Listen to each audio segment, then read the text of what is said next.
Hello, and welcome to the F the Glitter podcast, the podcast that's centered around highlighting women of color in the world of graphic design, brand design, and marketing strategy. I'm your host, Ashley of A. Louise Creative, and today I have the honor of having Miss Allysen Kerr as a guest with us. She's the owner of Primal Elements, a marketing and consulting firm located in Tampa, Florida, a full-service marketing consulting. So they've got the graphics, they have the how you use the graphics, web design, and all of that wrapped up into one. And she also has quite a few other businesses from what I saw when I did my research. So Miss Allysen, tell us a little bit about your awesomeness. Well, thank you, Ashley, for having me today. I am really excited to talk to you and the rest of your audience. I think it's a pretty cool opportunity when you get to share your story, and you have a lot of amazing things going on too. So I'm just honored to be in your presence on this Memorial Day. So I guess I've been an entrepreneur since I was 20, and so it's been about 12 years if you want to do the math. I did not set out to be an entrepreneur. I was terrified of business. Felt led to start a magazine when I was in college, and which was Adapt magazine. Yeah. Mm-hmm. It was a really cool opportunity to get my feet, wet in the world of entrepreneurship. Mm-hmm. And I ended up where I am today, honestly, because I got fired. If that's a lot of us. Yeah, and the crazy thing is, I did not, because I was so scared of being an entrepreneur, I guess I really thought I was going to fail, at it. I didn't think I had what it took to actually do this. And no one in my family, my immediate family, owned any businesses, or I didn't have any kind of, models to say, this is what, business, running a business looks like. Mm-hmm. So when I did get let go from my job, I didn't get fired, I got let go. It ended up putting me in a position where I was like, I don't know what I'm going to do, and I had this magazine, but I wasn't yet, monetizing it well enough for me to survive. Right. And I was, just praying one day and trying to figure out, what do I need to do? And I felt like, God was like, you need to start a graphic design company. I'm like, what? Oh, why? Of all the things that you could ask me to do, a graphic design company? I don't think so. So because of my background, which is in journalism, magazine, web, I had acquired all these skill sets, including design and building websites. So, I kind of did some cursory research on how to start a graphic design company, got all my little, LLC stuff set up. And then I was just like, all right, cool. So how do I get clients? I had no idea. They didn't tell me that part, Right. So, prayed again, and I was like, all right, look, God, you want me to do this? I would make a deal. You get me 2 people, 2 people. I don't know why I didn't ask for 10, but I said 2 people. Mm-hmm. And I will do this. So later that week, I had 2 friends call me randomly, and no more than 2, mind you. Mm-hmm. 2 people called me and were like, you asked for. I did. I got exactly what I asked for. I know better now. So, they asked me if I would do if I was still doing design work. And I'm like, yeah, yeah, sure. I'm doing design. What you need, And I'm in my head, I'm like, I'm not. So, one friend needed a logo for a consulting business that she was launching, and another friend needed a flyer design for some church, a church event that was happening. Mm-hmm. And that's how my business started. I never went a month after that without having work, which was crazy. And, I did work full time, gain some business and management experience while I was building this business on the side. Mm-hmm.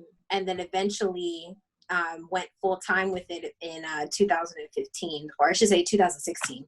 So, it's evolved, to where we are now. I've definitely fully embraced my love of business and owning a business and all of the ups and downs that come with it. Mm-hmm. But it's been a journey, now we have Primal Elements. My clients are probably mad at me because I've changed my business name 3 times, in the last 6 years.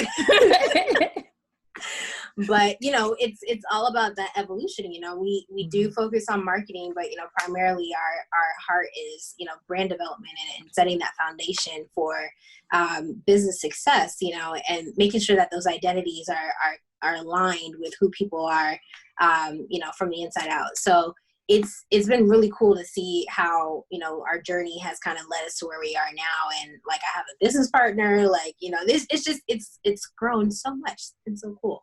So yeah, it has. So it's been good. Good. Cool.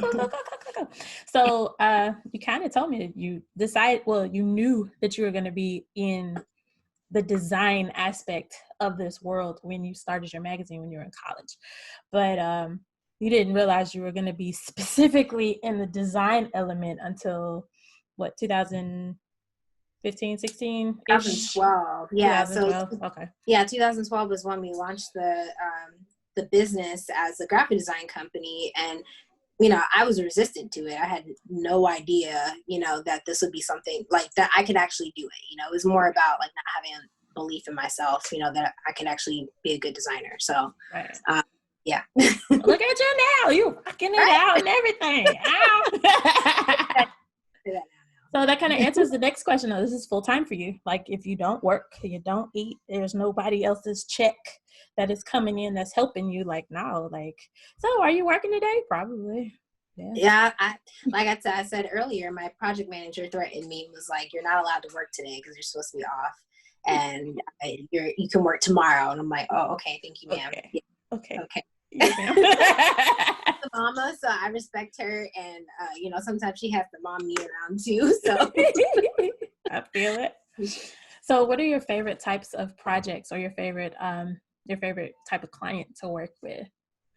So, I'll start with the client aspect. I mean, we've had so many different clients that we've gotten the opportunity to work with, but I think my favorite are the ones who not only know what they want, but are really trusting with like your vision. You know, I've met like some of my favorite clients have just, you know, they're like game changers. Like, they're influential, they're doing some amazing things, and, you know, they just trust, you know, what we do wholeheartedly, and give us an opportunity to let our process like really work for them, you know. And that's like, those are the best times, because you can be your most creative self, your most free self, when you have that trust, you know, from your client. So you know, we work with all different types, you know, everybody from startups to you know, mom and pop shops to nonprofits. And, you know, my nonprofits are probably my most fulfilling clients, because I know that they're out here doing some real change in the world, and you know, doing things that nobody else is willing to do, and stepping into places that no one else is willing to go. And so to be able to give them, you know, whether it's a website or logo, or, you know, a plan, some type of strategy to help them, you know, with their growth, like, those are all like massive rewards for me to see when they're like winning at the end of the day, you know, because of what we've been able to do with them. Okay, cool. Yeah, I can say that I can, yeah. Yeah. It's one of those, like, that's kind of how I feel. So favorite type of projects, like, favorite client is, hey, I trust you, do it, hands off, I got it. But your favorite type of project, like, what kind of gets you like, yes?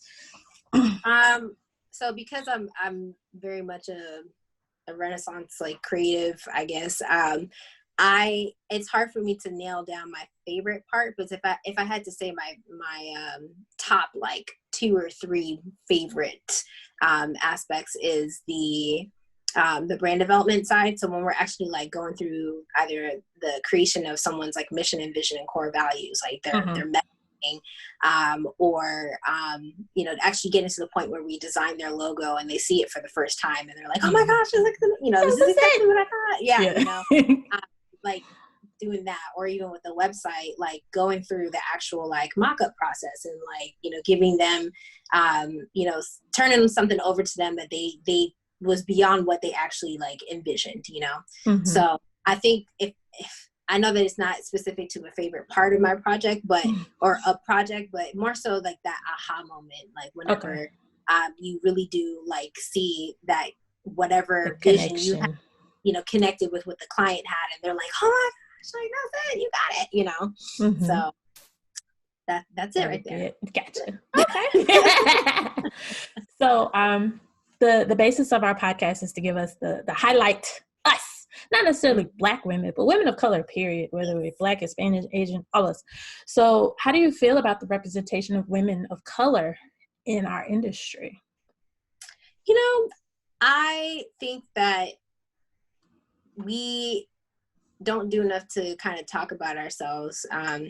There's so many women that are doing amazing things out there, and their stories aren't being told as well as they could be. You know, I think that we've had to learn how to create our own platform, you know, and even our own seat at the table, or make our own table, for so to speak, because there hasn't been a place for us, you know, in other spaces. And so I have to say that, you know, in spite of those challenges, in terms of representation, I'm really proud to see how women of color have stepped up to create spaces for themselves. You know, this podcast, you know, is a perfect example of that, of being able to give women opportunity to speak on, you know, about what they're doing and share, and, you know, create synergy and just more opportunity and awareness for each other.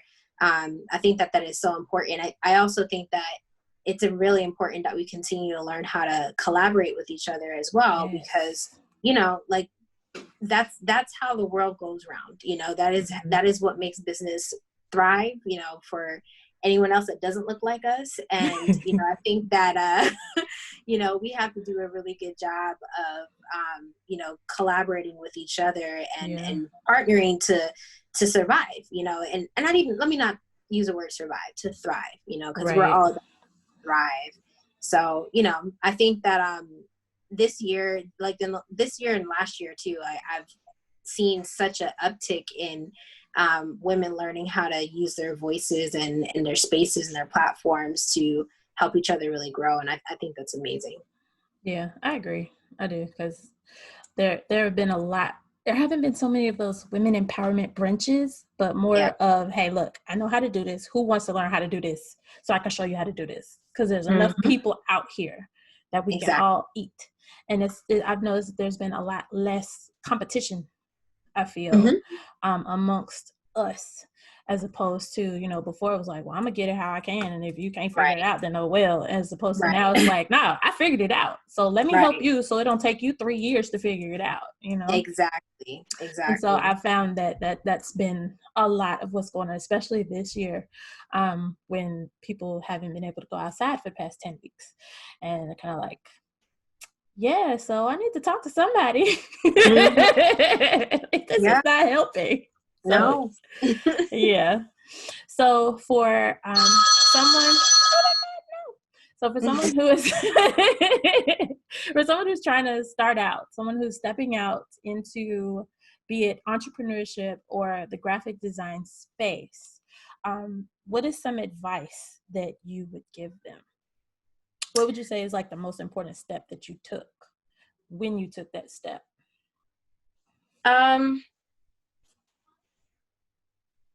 I think it was getting either a coach or mentor, finding a group of people that you can learn and receive from is really important, because again, coming from where I came from, I went to University of Florida for college. And so once I graduated, I didn't come back home. I stayed. And so I was in a community where there weren't a lot of people who looked like me that were trying to do what I was trying to do. And I didn't have any, you know, really strong examples of that, you know. So I sought out people who had the characteristics of the things that, of what I would want to be, who I would want to be as a business owner, even if they didn't look like me. And so that helped, you know, me on my journey to realize that, one, I'm not alone in it. And two, you know, there are people who are smarter than me, who've done this longer than I have, that have a lot of wisdom that I can just, you know, instead of making it harder for myself and trying to Google everything or, you know, take classes for everything, that I can just go and talk to them, and they're more than willing to share their knowledge, you know. That was what tripped me up a lot, is that I wasn't willing to ask for help early enough in my journey. And like I kind of felt like I had to have all the answers. Mm-hmm. Not so much because I was, trying to be smarter than everybody, but, I think I felt like I was coming from a place of disadvantage. And so instead of being like humble and being like, I don't know, it's like, oh, well, I feel like I have to be this thing because, I'm going down this path. Mm-hmm. So I would say, having a really solid group of mentors, advisors, who can speak into your life is really, really key. And then I had some friends that were like starting out like their own coaching business, like in, Mm-hmm. when I was starting out. And so they really helped me see like some of my own roadblocks, like things that I was doing to get in my own way of success. Mm-hmm. And those early conversations really helped to clear the path for me to embrace, the journey that I was on instead of trying to run away from it still, and the responsibility that came with it. So. Gotcha. Okay. Mm-hmm. So it made it open for you to move forward as opposed to being stuck. Gotcha. So how would you describe your style, your design style? I would say clean.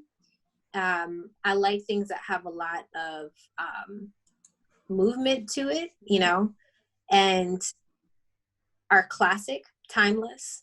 Mm-hmm. I really believe in creating designs that will last. And so whenever we do develop something, whether it's a logo, a website, we try to make sure that aesthetic is reflected in there. And now I've been able to attract people because of my style. People will see things that I've done and they're like, hey, I think I want something like that too. So, it definitely, I would say from a design philosophy side, like that is something that is really important to me, is making sure that, all of our design feels like it has movement, feels like it breathes, like it's not, it's not, doesn't feel constricted in any way. And ultimately it reflects like, the client. So. Okay, cool. Mm-hmm.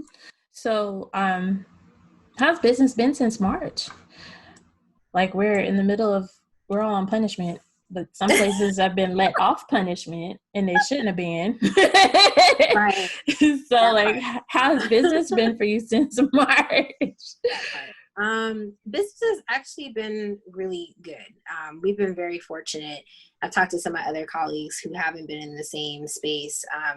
Part of I guess the good thing about being more of an agency is that we get to operate in a lot of different spaces. And so, our revenue streams are pretty diverse.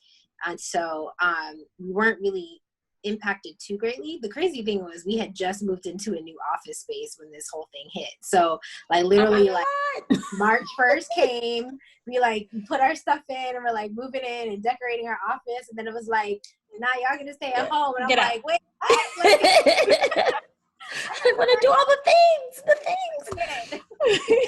So, having to deal with that and the kind of just the mental like somersaults of having to, be locked inside. And I'm more extroverted, I'm actually an ambivert. I'm not an introvert or an extrovert. I'm right in the middle, but I lean more on the extroverted side. So being home and cooped up all the time, I was just like, somebody please like let me out. I feel like a caged bird right now. It's terrible. So, it was definitely challenging to stay focused, I think, on work and trying to run a company and then be virtual and, manage your team. And like most of our team is remote, thank God. So, we've kind of known how to operate in a remote environment for a while. But it's just like, you felt like you're on that cusp of progress, like right. Okay, the space now we're anchored, like this is great. Come on. And then, COVID happens and it's like, oh, so we just gonna take a couple steps back now, So it did feel like that at first. It definitely felt like we took a couple steps back, but if you hear tap dancing, that's my dog. She doesn't know how to stay still. But it was good because from I think sometimes, especially as like the leader, like, when you're the business owner, you get so caught up in having to like do and do and do and do, and you don't get to slow down. So there was a lot of downtime for me. And as you can see from my, my website, I've been in a lot of different things. And, you know, I couldn't do those things, you know, right now. And so there were some days when I just didn't even feel like doing anything, you know? Right. So having to learn to step back and be like, it's okay, like, to give yourself permission to like not do right now, to not like, you know, be going forward and posting all this stuff on Instagram, and everybody's like, you should batch your content now, like make all this stuff, do all this. And I'm just like, I just want to sleep. Like, like, that's all I want to do, honestly. You know what though?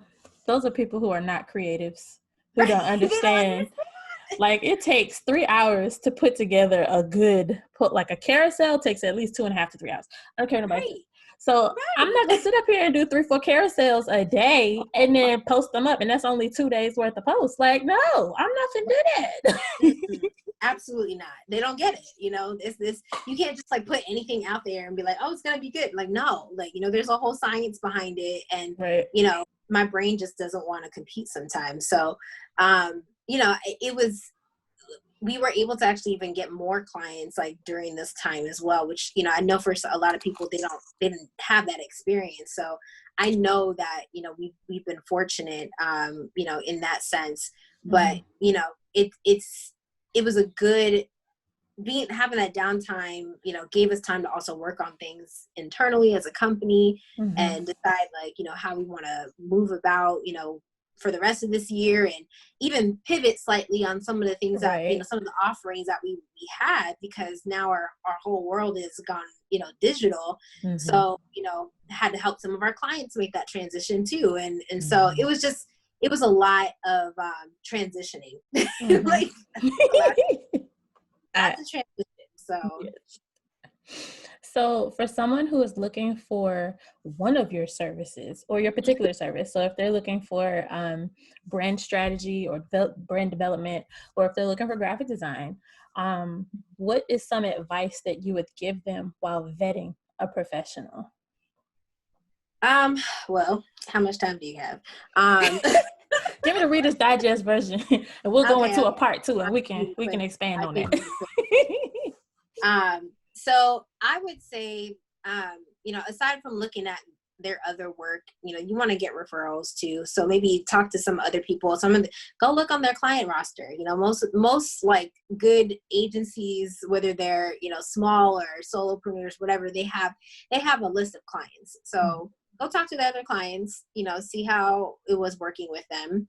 I'd also make sure that you understand, you know, what you're asking for, because some people come to us and they're like, you know, we want this, you know, website, and they don't know the process that it takes to actually get the website done. So, you know, I would ask very thorough questions about the process that the designer, the company, you know, goes through to actually make those things happen. And then I would also say, you know, you have to be willing to be hands off and trust the so if it's a process that you can't, you know, agree to, then I wouldn't work with them. You know, like, you have to find the team, the company that works well with you. It's almost like, you know, dating. You know, you gotta kind of try it, you know, test it out and see if you like it before you buy, you know, before you commit.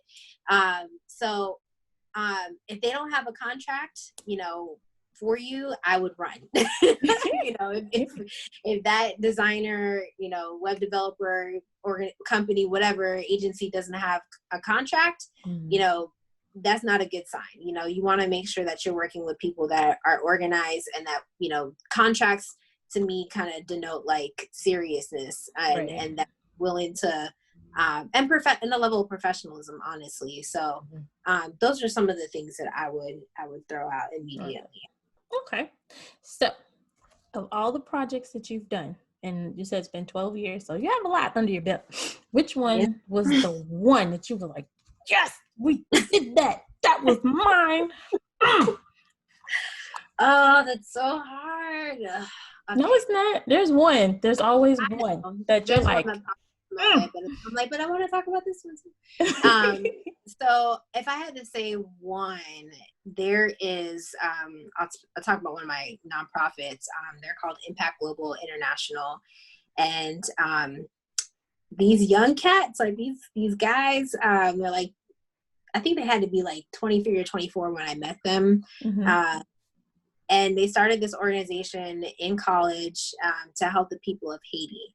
Mm-hmm. And, you know, they had this really great mission and vision, and had done some really great things on their own, but were trying to go to, you know, next level. They wanted to be able to do things, partner with like the local government in Haiti, and, you know, different partnerships that they were trying to acquire in the United States.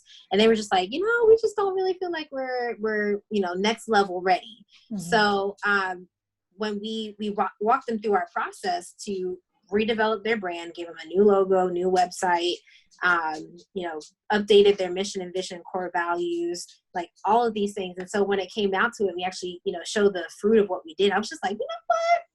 That was it. Yes, you know, and I'm really proud of them.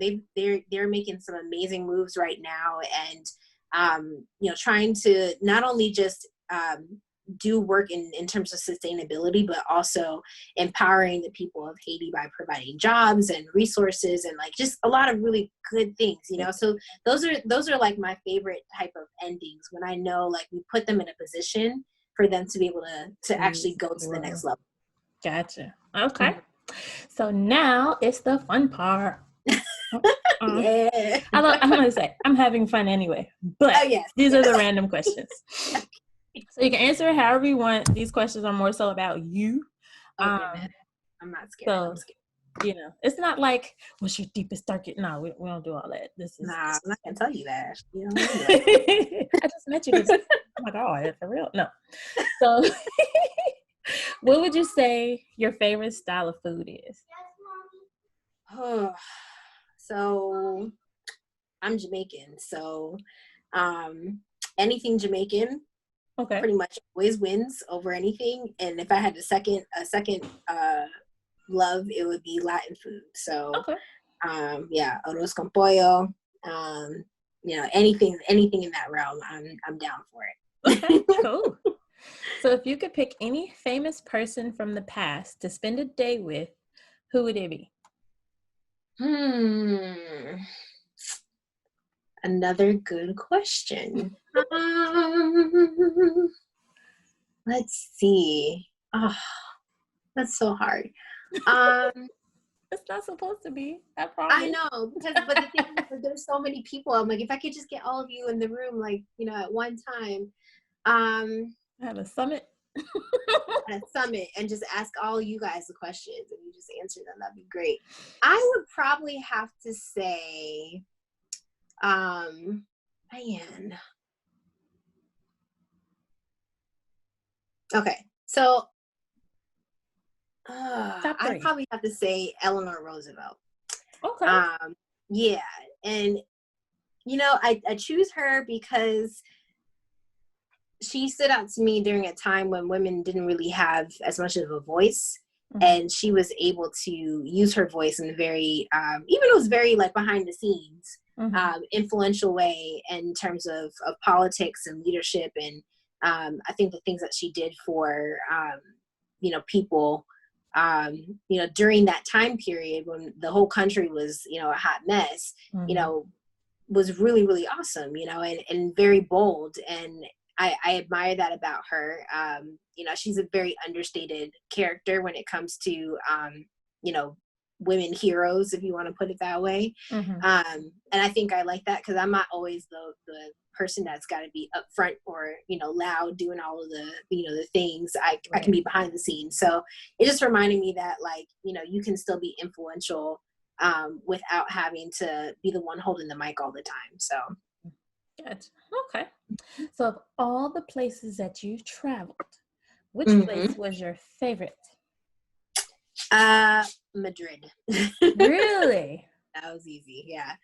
So that was my first time in Europe. This was back in 2018, so 2 years ago. Okay. Me and my college girlfriends, we try to go on a trip every couple of years. And so one of my college one best friend, she lives in Madrid now. And so we all went to go visit her, and we had a blast. Like, it was amazing. We saw real flamenco dancers, ate real Spanish food, had a real Spanish sangria, like right. Where the food was. Right. Exactly. So we had the time of our life. It was great. And I think that it was beautiful because Madrid is like such an old city, but they do such a good job of preserving the buildings, and so you get to see all this, like you get immersed in all this culture and history, like as soon as you get there. And it reminded me a lot of New York, where I'm from originally, and so they have their own like Times Square in Madrid, and there's just so much like activity and life, and you go from like seeing street dancers to like contortionists, and like all in the same rate, like 2-mile radius, so it was just a really really really fun trip, and I'm definitely looking forward to going again. We were supposed to go on another trip this year, but #COVID, so the Rona. Not happening. You had the Rona just kind of messed up everything. Gotcha. Yes. So, have you been doing any self-care since you've been quarantined? Yes. I've tried to. Aside from trying to just take as much time to my love language is quality time. So, I should say my top love language. So I've tried to spend more time with myself, journaling more, going into therapy and talking to the therapist and being like, look, I got stuff I got to talk about. Cause it's, especially as a business owner, an entrepreneur, like it can be such a lonely road, and you have all these things just like, that you got to deal with. So figure it out, so, this was the first year that I spent Easter by myself. I normally go home for Easter, or I'm with friends, and like my mom is immunocompromised, so I didn't go home, because I was just like, I don't want to like expose her to anything and take any chances. So, just the trying to like be okay, learning to be okay being by myself, and not having to have people around me to be okay, to be all right, so it was a lot of time alone. Which was good. I needed that to kind of just get some clarity on what I want to do and new businesses I want to start, and so it was a good time. Good. So when you do get a chance to relax, you said your top love language is quality time. So like, what do you like to do, or not like to? What do you love to do when you finally just I'm just gonna sit down and just chill? Like, what is your go-to for that?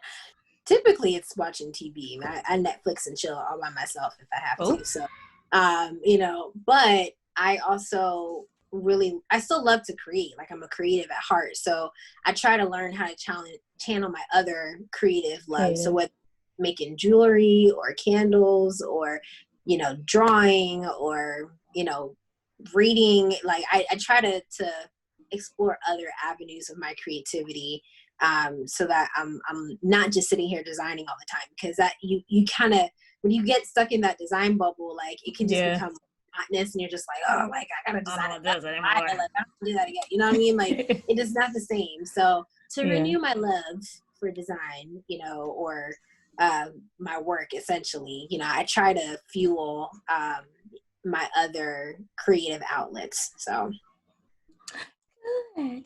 I'm so connected to you. I mean, God, it's just like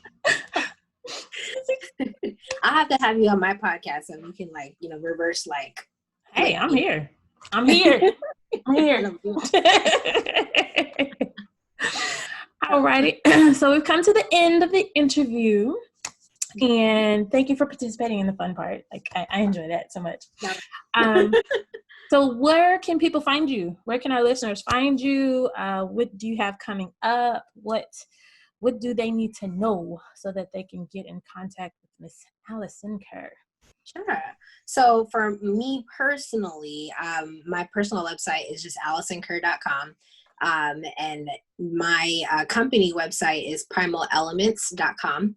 And if you are looking for any type of help in any of those areas, branding, design, marketing, strategy, we've got you. So, you can schedule a consultation with us. We're doing free consultations, so they're usually like 30 minutes. So, that is always an option. As far as what's coming up, I'm going to be recording some new episodes for the second season of my podcast. So, yay! So look out for that later this summer. Okay. And then, we'll see what the rest of 2020 holds. I think if anything, I've learned this year that, or I should be reminded that we're not in control of anything. Not at all. And, you just got to take it one day at a time. So at least I have, I got like tomorrow planned out, and that's about it. So we'll see what happens after that. Okay. So, see, here we go. Here we go. We made it to the end.